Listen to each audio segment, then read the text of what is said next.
ದೇವತಾ ಮನುಷ್ಯ ತಪ್ಪು ಮಾಡಿದಾನೆ ಅಂತ ನೀವು ನಂಬಿದ್ರೆ ಅದು ನಿಮ್ಮ ತಪ್ಪು ಅಮೋರೆ. ನೀವು ತಪ್ಪು ಮಾಡ್ದಂಗೆ ಅಮೋರೆ.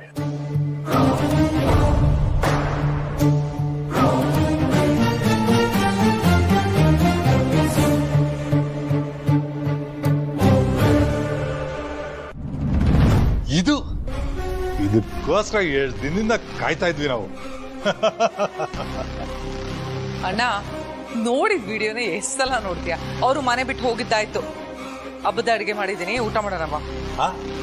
ಏನೋ ಬೋರಿ ಹಬ್ಬದ ಅಡ್ಗೆನಾರು? ಇನ್ನೇನ್ ಬೇಕು? ಗುಂಡು ತುಂಡು ಡಿಜೆ ಡಿಜೆ ಇವೆಲ್ಲ ಇದ್ರೆ ಎಷ್ಟು ಚೆನ್ನಾಗಿರತ್ತಲ್ವಾ? ಆ ಸೆಲೆಬ್ರೇಷನ್ ಅಲ್ಲ ಇವತ್ ಬೇಡ. ಯಾಕರು ಎಷ್ಟು ದೊಡ್ಡ ಸಕ್ಸಸ್ ಸಿಕ್ಕಿದೆ ನಮ್ಗೆ. ಅಣ್ಣ ಸೆಲೆಬ್ರೇಷನ್ ಅನ್ನೋದು ಆ ಸಕ್ಸಸ್ಗೆ ಪಾರ್ಟ್ ಆಗಿರೋ ಎಲ್ರೂ ಸೇರಿದಾಗ ಮಾತ್ರ ಸೆಲೆಬ್ರೇಷನ್. ಅಖಿಲ ಮನೆ ಹೊಡಿಬೇಕು ಅನ್ನೋದು ನನ್ನ ನಿನ್ನ ಕನಸು ಮಾತ್ರ ಅಲ್ಲ, ಇನ್ನೊಬ್ರು ಕನಸು. ಸೊ ಆ 3ನೇ ವ್ಯಕ್ತಿ ಬಂದ ದಿನಾನೇ ಫುಲ್ ಸೆಲೆಬ್ರೇಷನ್. ಅರೋ ನಿನ್ ಉತ್ಸಾಹ ನೋಡಿದ್ರೆ ಅವ್ರು ಯಾರು ಅಂತ ನಂಗೆ ಅರ್ಥ ಆಯ್ತು. ಎಸ್, ಇಷ್ಟರಲ್ಲೇ ಬರ್ತಾ ಇದೆ.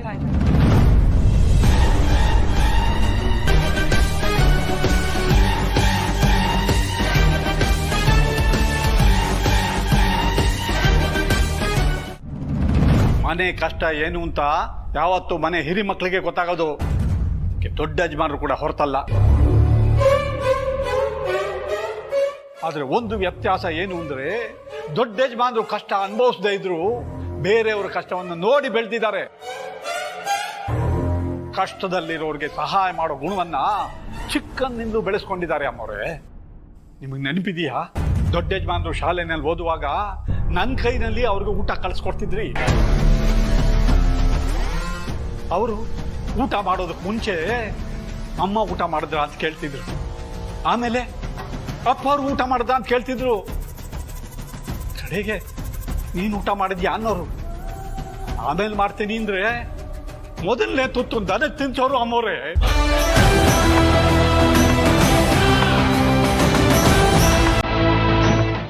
ನನ್ನ ಹೆಸರು ವರುಣ್ ಅಂತ, ಮೋನಿಕಾ ಗಂಡ.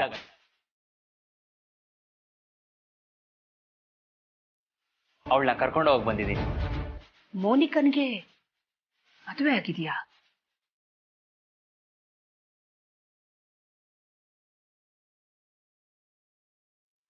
ಇವ್ರಿಗೆ ಮದುವೆ ಆಗಿದೆ.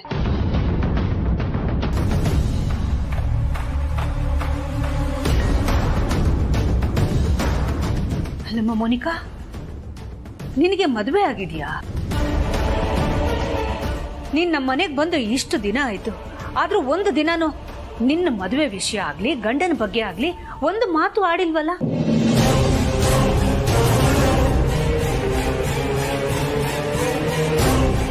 ನಿನ್ ಕತ್ತಲ್ಲಿ ಒಂದಿನೂ ತಾಳಿ ನೋಡಿಲ್ಲ, ಕಾಲಲ್ಲಿ ಕಾಲುಂಗುರ ನೋಡಿಲ್ಲ.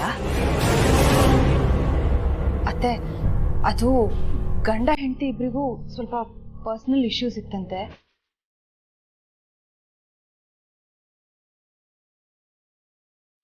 ಅಂದ್ರೆ ಮೋನಿಕಾ ಮದುವೆ ಆಗಿರೋ ವಿಷಯ ಅವ್ರ ಮನೇಲಿ ಗೊತ್ತಿಲ್ವಂತೆ.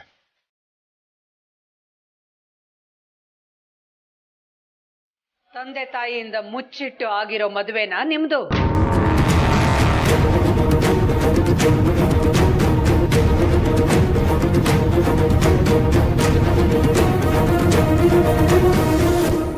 ಹೌದಮ್ಮ, ನಾನು ಪಾರ್ವತಿ ಒಬ್ಬರನ್ನೊಬ್ರು ಪ್ರಾಣಕ್ಕಿಂತ ಹೆಚ್ಚಾಗಿ ಪ್ರೀತಿಸ್ತಾ ಇದ್ದೀವಿ. ಮಕ್ಕಳಲ್ಲಿ ಒಂದ್ಸಲ ಈ ತರ ನಿರ್ಧಾರ ತಗೊಳ್ಳೋ ಧೈರ್ಯ ಬಂದ್ಬಿಟ್ರೆ ಆಮೇಲೆ ಜೀವನದಲ್ಲಿ ಎಂಥ ತಪ್ಪು ನಿರ್ಧಾರಗಳನ್ನ ಬೇಕಾದ್ರೂ ತಗೊಳ್ಳೋ ಬಂಡ ಧೈರ್ಯ ಬೆಳೆದು ಬಿಡುತ್ತೆ.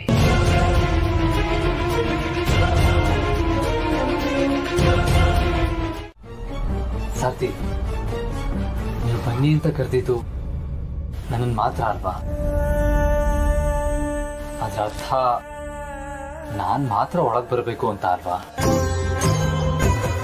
ನೀವು ಕರೀದೆ ಪಾರ್ವತಿ ಒಳಗ್ ಬಂದ್ರೆ ಅವ್ರಿಗೆ ಏನ್ ಮರ್ಯಾದೆ ಇರುತ್ತೆ ಹೇಳಿ?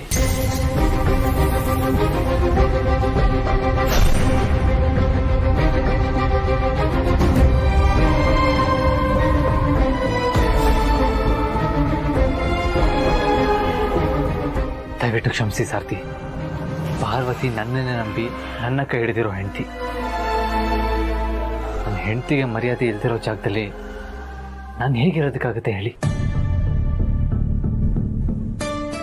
ನಿಮ್ಮ ಮಗಳ ಮೇಲೆ ನೀವಿನ್ನೂ ಕೋಪ ಸಾಧಿಸ್ತಾ ಇದ್ದೀರಾ. ಹೀಗಿರುವಾಗ ನಿಮ್ಮ ಮನೆಗೆ ನಿಮ್ಮ ಮಗಳನ್ನ ಹೇಗೆ ಕರ್ಕೊಬರ್ಲಿ?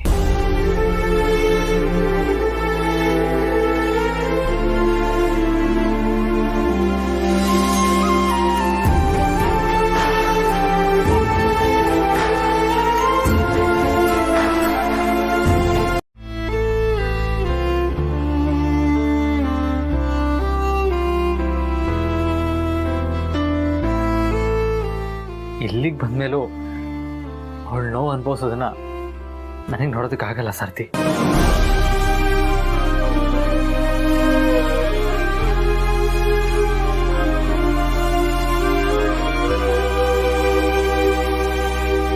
ನನ್ನ ಹೆಂಡತಿಗೆ ಬೆಲೆ ಇಲ್ದಿರೋ ಜಾಗ ಸ್ವರ್ಗ ಆದರೂ ಅದು ನನಗೆ ಬೇಡ ಸಾರ್ತಿ. ದಯವಿಟ್ಟು ಕ್ಷಮಿಸಿ. ನಾನು ನಿಮ್ಮಲ್ಲಿ ಅದಕ್ಕಾಗಲ್ಲ.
ಪಾರ್ವತಿ ಅಕ್ಕ ಇಲ್ಲೇ ಇದ್ರು ಅಂತ ಇಷ್ಟು ದಿನ ಇವ್ರು ಬಂದು ಈ ಮನೆಯಲ್ಲೇ ಇದ್ರು.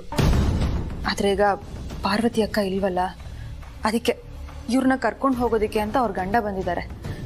ಅವ್ರಿಗೆ ಆಶೀರ್ವಾದ ಮಾಡಿ ಕಳಿಸ್ಕೊಡಿಯತ್ತೆ.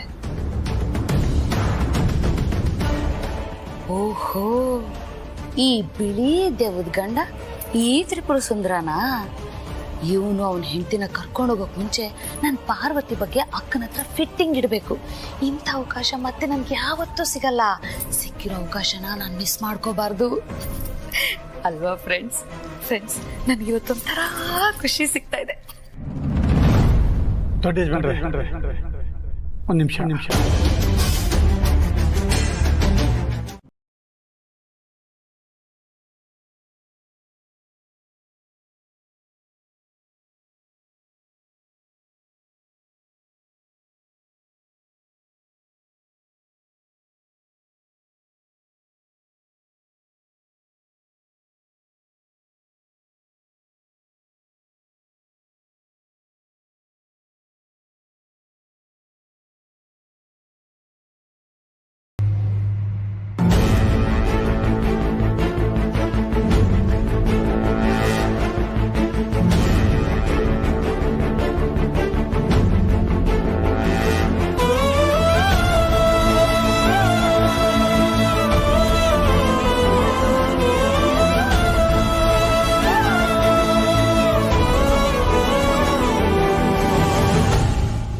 ಬಂದ್ರೆ ಇದು ಅರಸನ್ ಕೋಟೆಯಲ್ಲಿ ಇದ್ದ ಫೋಟೋ ಅಲ್ವಾ?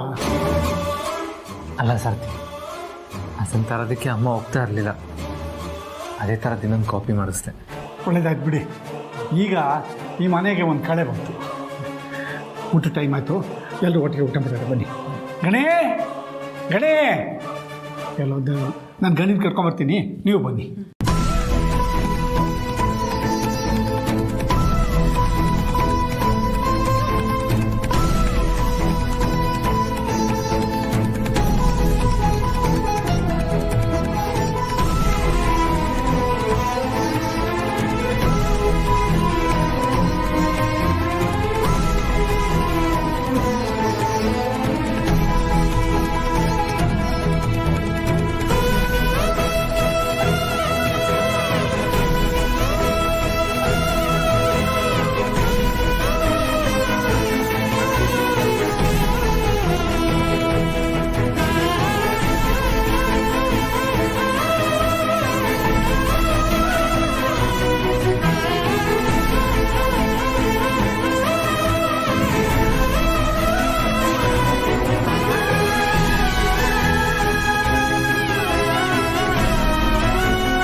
ರಘು,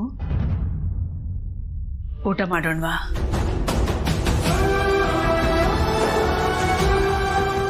ಬೇಡ ಅಖಿಲ, ನನಗೆ ಹಸುವಿಲ್ಲ. ನೀನು ಊಟ ಮಾಡು. ನಿಮಗೆ ಹಸುವಿದೆ, ಆದರೆ ಮಗ ಸೊಸೆ ಮನೆ ಬಿಟ್ಟು ಹೋದ್ರು ಅನ್ನೋ ಬೇಸರದಲ್ಲಿ ಊಟ ಮಾಡಕ್ಕೆ ಮನಸ್ಸಿಲ್ಲ ಅಲ್ವಾ? ಚೇಚೆ, ಹಾಗೇನಿಲ್ಲ, ನನಗೆ ಹಸುವಿಲ್ಲ ಅಷ್ಟೇ. ರಘು, ನಾನು ನಿಮ್ಮ ಹೆಂಡತಿ. ನೀವೇನು ಅಂತ ನಿಮಗಿಂತ ಚೆನ್ನಾಗಿ ಅರ್ಥ ಮಾಡ್ಕೊಂಡಿದ್ದೀನಿ.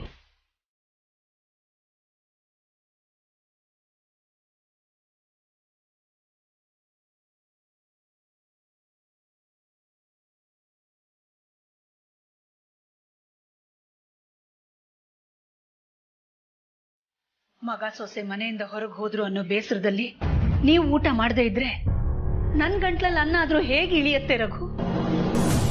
ಅವರನ್ನ ಮನೆಯಿಂದ ಹೊರಗೆ ಹಾಕಿ ನಾನೇನಾದ್ರೂ ತಪ್ಪು ಮಾಡಿದ್ನಾ? ರಘು, ನೀವೇ ತಾನೇ ನೀವು ಕೊಟ್ಟ ಭಾಷೆನ ಹಿಂದೆ ತಗೊಂಡು ಇಂಥ ನಿರ್ಧಾರನ ತಗೊಳ್ಳೋ ಸ್ವಾತಂತ್ರ್ಯನ ನನಗೆ ಕೊಟ್ಟಿದ್ದು. ಅದಾದ್ಮೇಲೆ ತಾನೇ ನಾನು ಪ್ರೆಸ್ ಮೀಟ್ ಕರೆದು ಎಲ್ಲ ವಿಷಯನೂ ಎಲ್ಲರ ಮುಂದೆ ಹೇಳಿದ್ದು. ಆದ್ರೆ ಅವ್ರ ಮನೆ ಬಿಟ್ಟು ಹೊರಡುವಾಗ ನಾನು ಉಸಿರಿರೋವರೆಗೂ ಈ ಮನೆಗೆ ವಾಪಸ್ ಬರಬಾರ್ದು ಅಂತ ಹೇಳ್ದೆಯಲ್ಲ, ಅದರ ಅಗತ್ಯ ಇತ್ತ? ರಘು, ಅವನ ಹೆಂಡತಿಗೆ ಈ ಮನೆಯಲ್ಲಿ ಸುರಕ್ಷತೆನೇ ಇಲ್ಲ ಅಂತ ಹೇಳ್ದ. ನಮ್ಮೇಲೆ ನಂಬಿಕೆನೇ ಇಲ್ಲದೆ ಇರೋರ್ ಜೊತೆನಲ್ಲಿ ನಾವಾದ್ರೂ ಒಂದೇ ಮನೆಯಲ್ಲಿ ಹೇಗೆ ಬದುಕಕ್ಕಾಗುತ್ತೆ? ಅದು ಅಲ್ಲದೆ ಅವನ ಮೇಲಾದ ಶೂಟ್ ಔಟ್ ಹಿಂದೆ ನಾನಿದ್ದೀನಿ ಅಂತ ವಾದಿಸ್ದ ರಘು.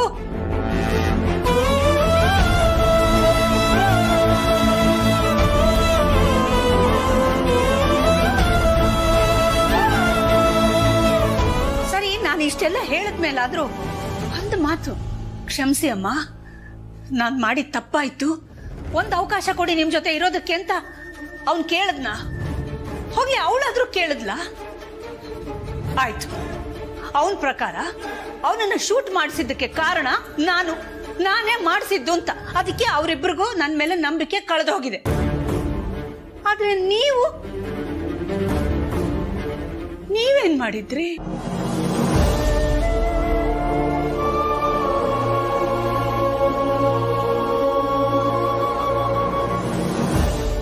ಅವರಿಬ್ರು ಪ್ರೀತಿ ಮಾಡ್ತಿದ್ದಾರೆ ಅಂತ ನಿಮಗ್ ಗೊತ್ತಾದಾಗಿನಿಂದ ನಾನು ಅವ್ರ ಮದುವೆಗೆ ವಿರೋಧ ಮಾಡಿದ್ರು ಕೂಡ ಯಾವಾಗ್ಲೂ ನೀವು ಅವ್ರ ಪರವಾಗಿ ಮಾತಾಡ್ತಿದ್ರಿ, ಅವ್ರ ಪರವಾಗಿ ನಿಂತಿದ್ರಿ.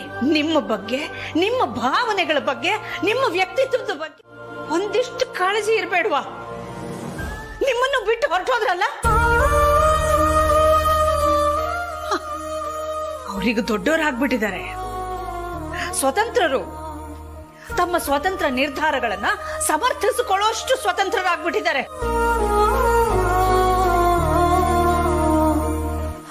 ತಾವು ಮನೆ ಬಿಟ್ಟು ಹೋಗಿದ್ದೀವಿ ಅನ್ನೋ ಬೇಸರ ಅವರಿಗಿದೆಯೋ ಇಲ್ವೋ, ಆದ್ರೆ ಅವರು ಮನೆ ಬಿಟ್ಟು ಹೋಗಿದ್ದಾರೆ ಅನ್ನೋ ನೋವಿನಲ್ಲಿ, ಬೇಸರದಲ್ಲಿ ನೀವು ಊಟ ಮಾಡದೆ ಕೂತಿದ್ದೀರಾ. ರಘು, ನೀವು ಊಟ ಮಾಡಲಿಲ್ಲ ಅಂದ್ರೆ ನಾನು ಊಟ ಮಾಡಲ್ಲ. ನಾನು ಊಟ ಮಾಡಲಿಲ್ಲ ಅಂದ್ರೆ ಮನೆಯಲ್ಲಿ ಬೇರೆ ಯಾರು ಊಟ ಮಾಡಲ್ಲ. ಹೋಗ್ಲಿ ಬಿಡಿ, ಯಾರೋ ಬೇರೆಯವ್ರ ಬಗ್ಗೆ ಏನೇನೋ ಮಾತಾಡಿ ಸುಮ್ಮನೆ ಕಾಲ ವ್ಯರ್ಥ ಮಾಡಿದೆ. ಅವ್ರ ಬಗ್ಗೆ ಎಲ್ಲ ಹೀಗೆಲ್ಲ ಮಾತಾಡಕ್ಕೆ ನನಗೂ ಇಷ್ಟ ಇಲ್ಲ. ಸರಿ, ನಿಮ್ಗೆ ಯಾವಾಗ ಊಟ ಮಾಡಬೇಕು ಅನ್ಸುತ್ತೋ ಹೇಳಿ, ಎಲ್ಲರೂ ಒಟ್ಟಿಗೆ ಊಟ ಮಾಡೋಣ.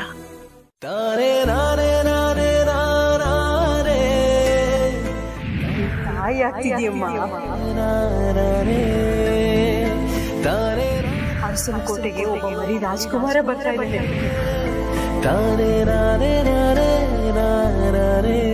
ನಾನ್ ತಾಯಿ ಆಗ್ತಾ ಇರೋ ವಿಚಾರನ ಅತ್ಯಮ್ಮನ ಹತ್ರ ಹೇಳೋಣ ಅಂತ ಹೋದಾಗ ಅವ್ರು ಆಡಿದ ಮಾತು ನನ್ನ ಕಟ್ಟ ಹಾಕ್ತು. ಅಪ್ಪ ನಮ್ಗೆ ಆಶ್ರಯ ಕೊಟ್ರು. ಅವ್ರು ನಮ್ ಜೊತೆಗಿದ್ದಾರೆ ಅನ್ನೋ ಧೈರ್ಯ ಆ ನೋವನ್ನೆಲ್ಲ ಮರೆಸ್ತಾ ಇದೆ. ನನ್ ತಾಯಿ ಆಗ್ತಿದ್ದೀನಿ ಅಂತ ಯಜಮಾನ್ರ ಹತ್ರ ಹೇಳೋದಿಕ್ಕೆ ಇದೇ ಸರಿಯಾದ ಸಮಯ.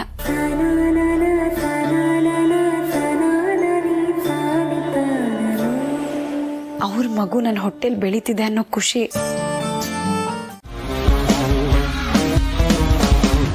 ಇಲ್ಲ, ನಾನು ಹೇಳದ್ನ ಹಾಗಂತ? ನೀನು ನನ್ನ ಹೆಂಡತಿ, ನೀನು ಹೇಗೆ ನನ್ನ ಚೆನ್ನಾಗಿ ಅರ್ಥ ಮಾಡ್ಕೊಂಡಿದೆಯೋ ಹಾಗೆ ನಾನಿನ್ನು ಸಂಪೂರ್ಣವಾಗಿ ಅರ್ಥ ಮಾಡ್ಕೊಂಡಿದ್ದೀನಿ. ಈಗ ನಿನಗೆ ಜನನಿ ರಂಗೋಲಿ ಹಾಕೋದನ್ನು ನೋಡಿ ಪಾರ್ವತಿ ನೆನಪಾದ್ಲು ತಾನೆ?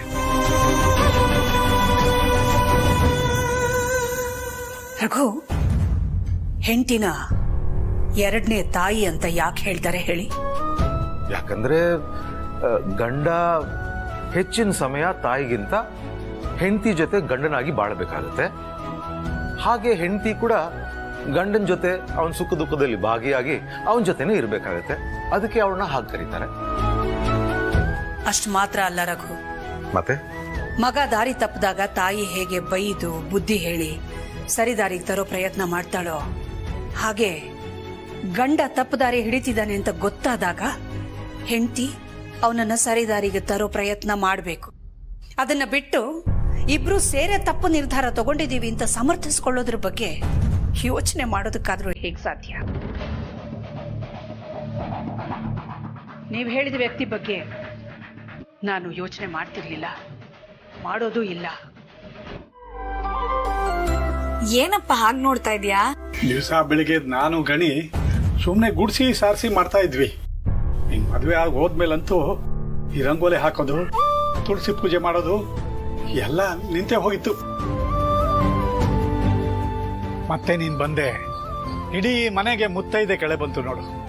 ಕಳೆದು ಹೋಗಿದ್ ಬೆಳಕು ವಾಪಸ್ ಬಂತು. ಅದಕ್ಕೆ ಹೇಳೋದು ಮನೆಗೊಬ್ಳು ಮಹಾಲಕ್ಷ್ಮಿ ಇರ್ಬೇಕು ಅಂತ.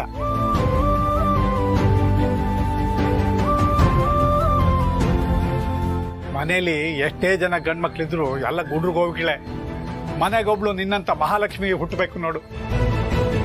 ಏನ್ ಸರ್ತಿ, ಯಾವಾಗ ಮನೆಗೆ ಬಂದ್ರು ಒಳ್ಳೆ ಉಗ್ರ ನರಸಿಂಹನ್ ತರ ಆಡ್ತಾ ಇದ್ರಿ. ಇವತ್ತು ಮಗಳನ್ನ ತುಂಬಾ ಹೊಗಳ್ತಾ ಇದ್ದೀರಾ. ಅಯ್ಯೋ ಸುಮ್ನಿರಿ ಬಾವ, ಅಪ್ಪ ಮೊದ್ಲೇ ಹೊಗಳೋದ್ ಕಮ್ಮಿ. ನೀವ್ ಈ ರೀತಿ ಹೇಳಿದ್ಮೇಲೆ ಅಪ್ಪ ಹೊಗಳೋದ್ ನಿಲ್ಸಿ. ಮತ್ತೆ ಹಳೆಯ ಫಿಲಮ್ ವಿಲನ್ ತರ ಅಕ್ಕಂಗ್ ಬೈಕೊಂಡಿದ್ರೆ ಅಕ್ಕನ್ ಕಣ್ಣೀರ್ ನೋಡೋದಕ್ಕಾಗಲ್ಲ.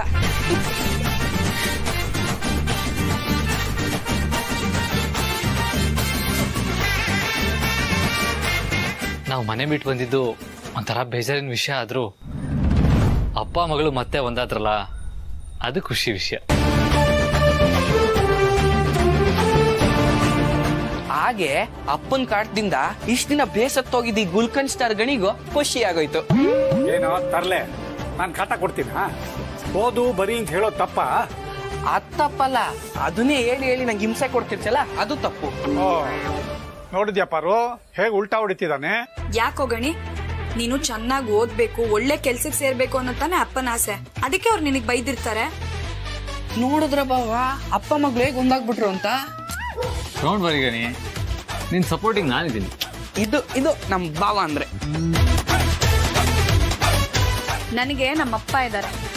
ನನ್ನ ಮಗಳು ಜೊತೆಲಿ ಇದ್ರೆ ಸಾಕು, 100 ಆನೆ ಬಲ ಇದ್ದಂಗೆ.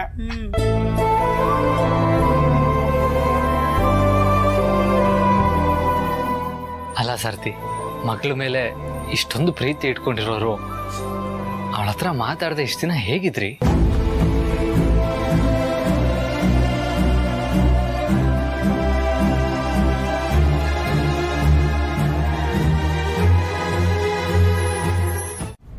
ಅಕ್ಕ. ಏನೋ ಗಣಿ? ಅಕ್ಕ ಏನೋ? ನಿನ್ಗೋಸ್ಕರ ಏನೋ ತಂದಿದ್ದೀನಿ. ಏನ್ ತಂದಿದ್ಯೋ? ಕಣ್ಮುಚ್ಚೋ. ಕಣ್ಮುಚ್ಚಕ್ಕ.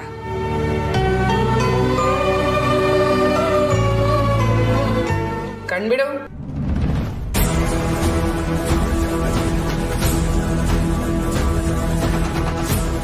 ನಿನಗೆ ಇಷ್ಟವಾಗಿರೋ ಪಪ್ಪಾಯ ಹಣ್ಣು ನಿನಗೋಸ್ಕರ ಕಟ್ ಮಾಡ್ಕೊಂಡು ತಂದಿದ್ದೀನಿ. ತಗೋ ತಿನ್ನು. ಇವತ್ತಿಂದ ನೀನ್ ಬರೀ ಹೆಂಡತಿ ಮಾತ್ರ ಅಲ್ಲ, ಒಬ್ಬ ತಾಯಿ ಕೂಡ. ನಿನ್ನ ಆರೋಗ್ಯದ ಜೊತೆಗೆ ಅರಸನಕೋಟೆ ವಂಶದ ಕುಡಿ ಆರೋಗ್ಯನೂ ಜೋಪಾನವಾಗಿ ನೋಡ್ಕೋಪಾರು.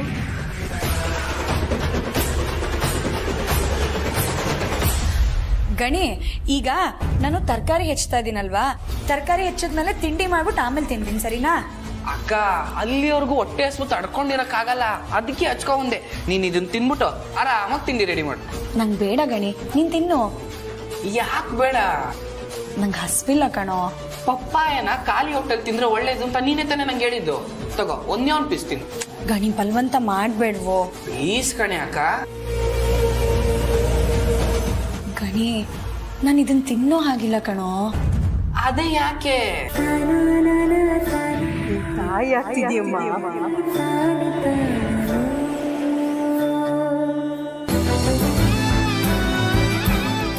ಸರಿ ಬಿಡು. ಒಂದೊಂದ್ಸಲ ನೀನು ಅಪ್ಪನ ತರನೇ ಆಡ್ತೀಯ. ಎಷ್ಟೇ ಆದ್ರೂ ಅಪ್ಪನ ಮಗಳಲ್ವಾ, ಅವ್ರ ತರನೇ ಮೊಂಡು. ಸರಿ, ನಿನ್ ಪಾಲಿನ ಹಣ್ಣನ್ನ ಎತ್ತಿಟ್ಟಿರ್ತೀನಿ, ಆಮೇಲೆ ತಿನ್ನು. ಗಣಿ, ನಂಗೆ ಬೇಡ ಕಣೋ, ಎಲ್ಲ ನೀನೇ ತಿನ್ಬಿಡು. ಏನು ಬೆಳಗ್ಗೆ ಅಕ್ಕ ತಮ್ಮನ ಯುದ್ಧ ನಡೀತಿದೆ ಅನ್ಸುತ್ತೆ.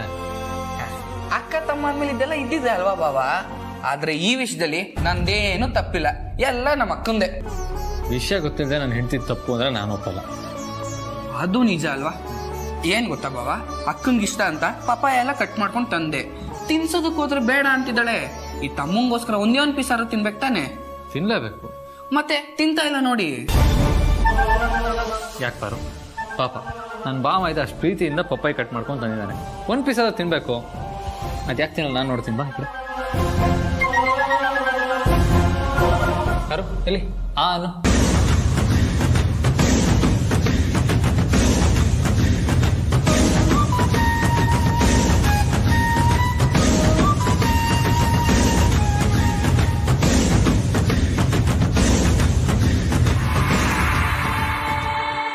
ಇದೊಂದು ಪೀಸ್ ಅಷ್ಟೇ.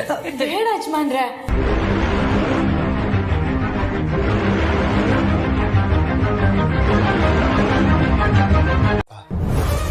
ಈಗ ನೀನ್ ಎಲ್ಲ ಸಮಸ್ಯೆಯಿಂದ ಹೊರಗೆ ಬಂದಾಯ್ತಲ್ಲ ಪ್ರೀತು, ಇನ್ನು ಆಸ್ತಿಲ್ ಪಾಲ್ ಕೇಳೋ ಸಂದರ್ಭನೇ ಬರಲ್ಲ ಅಲ್ವಾ? ಹೌದು, ಆದರೆ ನಾನು ಆಸ್ತಿಯಲ್ಲಿ ಪಾಲ್ ಕೇಳಕ್ಕೆ ಬ್ರೋ ಕೇಳಿದ ದಿನನೇ ನನಗೂ ಕೊನೆ ದಿನ ಆಗಿತ್ತು. ಲಾಸ್ಟ್ ಮೂಮೆಂಟಲ್ಲಿ ಮೋನಿಕಾ ಹಸ್ಬೆಂಡ್ ಸಿಕ್ಕಿ ಎಲ್ಲ ಪ್ರಾಬ್ಲಮ್ಮು ಸಾಲ್ವ್ ಆಯಿತು. ಆದರೆ ನಾನು ಬ್ರೋ ಥರ ಆಸ್ತಿಯಲ್ಲಿ ಪಾಲ್ ಕೇಳಿದಿದ್ರೆ ಮಾಮ್ಗೆ ಹೇಗೆ ಅನಿಸ್ತಿತ್ತೋ ಏನೋ.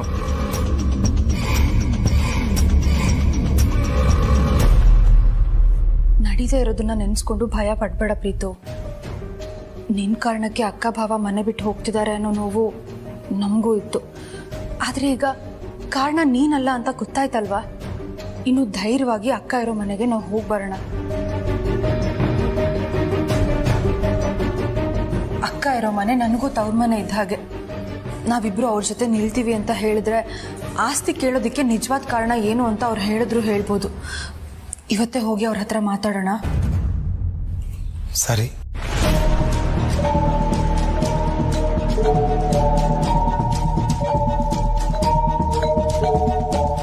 ಎಲ್ಲಿ ನಿಮ್ಮಮ್ಮ ಹಣ್ಣನ್ ತಿಂದು ನಿನಗೆ ಅಪಾಯ ತಂದ್ಬಿಡ್ತಾಳೋ ಅಂತ ಅನ್ಕೊಂಡಿದ್ಯಾ? ನಿನಗೆ ಅಪಾಯನೇ ಬೇಡ. ನಾನು ನಿಮ್ಮಪ್ಪ ನಿನ್ನ ಕಣ್ಣಿನ ರೆಪ್ಪೆ ತರ ಕಾಪಾಡ್ಕೋತೀವಿ. ನಮ್ಮ ಜೀವಕ್ಕಿಂತ ಹೆಚ್ಚಾಗಿ ನಿನ್ನನ್ನು ನೋಡ್ಕೋತೀವಿ.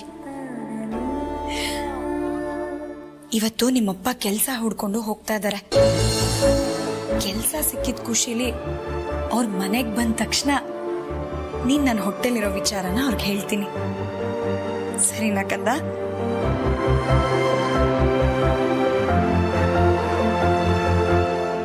ಆಗ ಅಪ್ಪ ನಿನ್ ಜೊತೆ ದಿನಾ ಮಾತಾಡ್ತಾರೆ. ನಿನ್ಗೆ ಬೇಜಾರೇ ಆಗಲ್ಲ ಆಗ.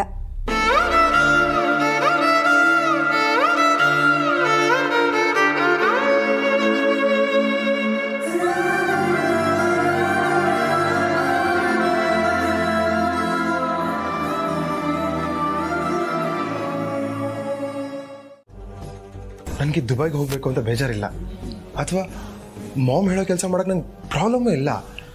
ಆದರೆ ಅದಕ್ಕೆ ಬ್ರೋ ಮನೆ ಬಿಟ್ಟು ಹೋಗೋದಕ್ಕೆ ಏನು ಕಾರಣ ಅಂತ ತಿಳ್ಕೊಳಕ್ಕೆ ಹೊರಟಿದ್ವಿ. ಆದರೆ ಚಿಕ್ಕಮ್ಮನ ಕಿತಾಪತಿಯಿಂದ ಎಲ್ಲ ಮಿಸ್ ಆಯಿತು.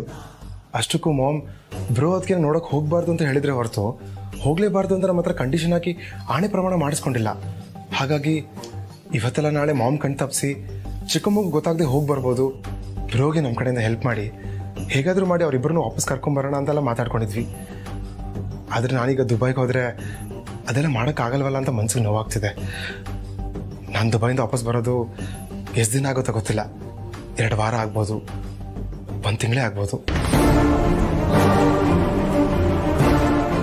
ನಿಜ, ನಿನ್ ಫೀಲಿಂಗ್ಸ್ ನನಗೆ ಅರ್ಥ ಆಗುತ್ತೆ. ನೀನ್ ದುಬೈಗೆ ಹೊರಟಿರೋದು ಇವತ್ತು ಸಂಜೆ ತಾನೆ. ಅಷ್ಟರೊಳಗೆ ಭಾವನ್ ಹತ್ರ ನೀನ್ ಏನ್ ಮಾತಾಡ್ಬೇಕು ಅಂತಿದ್ಯೋ ನೀನ್ ಹೊರಡೋಕ್ಕೂ ಮುಂಚೆ ಹೋಗಿ ಮಾತಾಡು. ಸರಿ, ಹಾಗಾದ್ರೆ ಬಾ, ಈಗಲೇ ಮಾತಾಡ್ಕೊಂಬರೋಣ. ಬೇಡ ಬಿಡ್ತು, ನಾನ್ ಬೇಡ. ನಾವಿಬ್ರು ಹೋದ್ರೆ ಅತ್ತೆಗೆ ಡೌಟ್ ಬರುತ್ತೆ. ಅದು ಅಲ್ಲದೆ ಪಾರ್ವತಿ ಅಕ್ಕ ಬೇರೆ ಮನೇಲಿಲ್ಲ. ಮಾವಂಗೆ ಟ್ಯಾಬ್ಲೆಟ್ ಕೊಡೋದಿರುತ್ತೆ, ಅತ್ತೆಗೆ ಸರಿಯಾದ ಟೈಮಿಗೆ ಜ್ಯೂಸ್ ಕೊಡೋದಿರುತ್ತೆ. ಅದಕ್ಕೆ ನೀನೊಬ್ಬನೇ ಹೋಗ್ಬಿಟ್ ಬಾ. ನೋಡು, ನೀನು ಅಲ್ಲಿಗೆ ಹೋಗ್ತಾ ಇರೋದು ಅವ್ರ ಕಷ್ಟ ಏನು ಅಂತ ತಿಳ್ಕೊಳ್ಳೋದಕ್ಕೆ. ಅದ್ರ ಕಡೆ ಮಾತ್ರ ಫೋಕಸ್ ಮಾಡು. ಅದನ್ನ ಬಿಟ್ಟು ನಿನ್ನ ಕಷ್ಟ ಸಾಲ್ವ್ ಆಗಿರೋದ್ರ ಬಗ್ಗೆ, ಅಂದರೆ ಮೋನಿಕಾ ಪ್ರಾಬ್ಲಮ್ ಸಾಲ್ವ್ ಆಗಿರೋದ್ರ ಬಗ್ಗೆ ಅವ್ರ ಹತ್ರ ಹೇಳ್ತಾ ಕೂರ್ಬೇಡ. ಅದ್ರ ಬಗ್ಗೆ ಇನ್ನೊಂದಿನ ಮಾತಾಡಿದ್ರೆ ಆಯ್ತು. ಅತ್ತೆ ಬಂದು ಪ್ರೀತು ಎಲ್ಲಿ ಅಂತ ಕೇಳೋಕ್ಕೂ ಮುಂಚೆ ನಿಲ್ಲಿರ್ಬೇಕು, ಸರಿನಾ? ಸರಿ ಸರಿ, ನೀನು ಹೊರಡು. ಸಪೋಸ್ ಏನಾದರೂ ಮಾಮ್ ನನ್ನ ಬಗ್ಗೆ ಕೇಳಿದ್ರೆ ಏನಂತ ಹೇಳ್ತೀಯಾ? ಏನು ಹೇಳ್ತೀನಿ? ಅಕ್ಕ ಭಾವನ ಹತ್ರ ಮಾತಾಡೋದಕ್ಕೆ ಹೋಗಿದ್ದಾನೆ ಅಂತ ಹೇಳ್ತೀನಿ. ಮತ್ತಿನ್ನೇನು, ನಾನು ಹಾಗೆ ಹೇಳ್ತೀನ? ನಿನ್ನ ಫ್ರೆಂಡ್ನ ಮೀಟ್ ಮಾಡೋದಕ್ಕೆ ಹೋಗಿದ್ಯಾ ಅಂತ ಹೇಳ್ತೀನಿ. ಸರಿ.